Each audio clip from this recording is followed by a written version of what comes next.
Chris here with High Seas Cruising, and welcome to today's video. And you know, we got some big cruise news for you guys today. And one that actually took me a little bit by surprise because I didn't expect them to do it as big as they did it. I expected some smaller tweaks, but for the CDC just to let go of the cruising industry altogether took me a little bit by surprise. So the CDC has announced, effective July the 18th, today, that they are ending the COVID-19 program for cruise ships. Essentially, the CDC is out of the cruising business.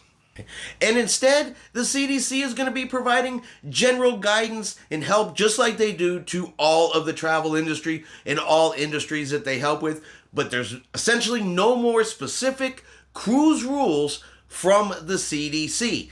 Now, the big question and the one that everybody's going to have is, what does this mean for the cruise lines? What are they going to do? Are they going to drop all their protocols? Can suddenly everybody go cruising? Well, I'd say everybody, whoa, and let's pump those brakes here for just a minute. So, as of the time of filming this video, nothing yet has changed with the cruise lines.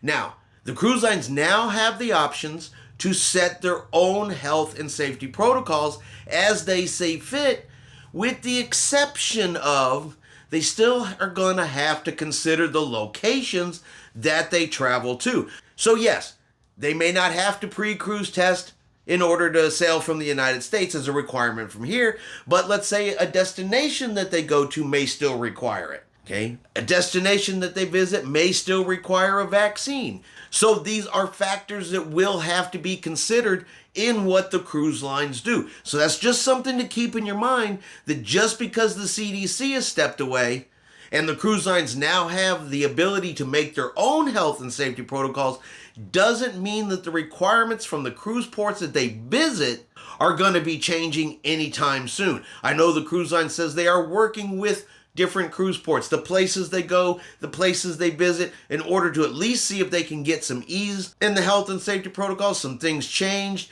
because, you know, it's pretty much being accepted as the new normal, that there's going to be cases of COVID no matter what we do. So I don't exactly know how fast, how quickly, or how much the cruise protocols are going to change or be able to change here in the upcoming weeks. Something we're going to have to keep an eye on, keep a track of each and every day to see if any of the cruise ships, any of the cruise lines do make any changes to their health and safety protocols.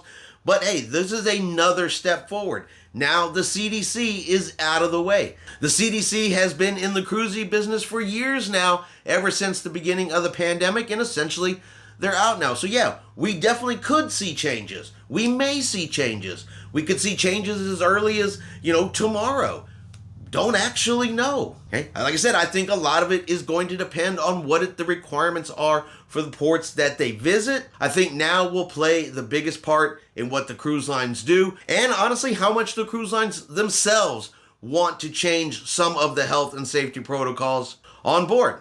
We're going to have to kind of wait and play it by ear and see what happens as we move forward here over the next couple of weeks. But I just wanted to get this story out to you guys and let you know that if nothing else, the CDC is out of the cruising business. All right, I hope you have enjoyed this quick cruise news video. If you have, do me a favor, give it a thumbs up. If you haven't done so, do me a favor and hit that subscribe button.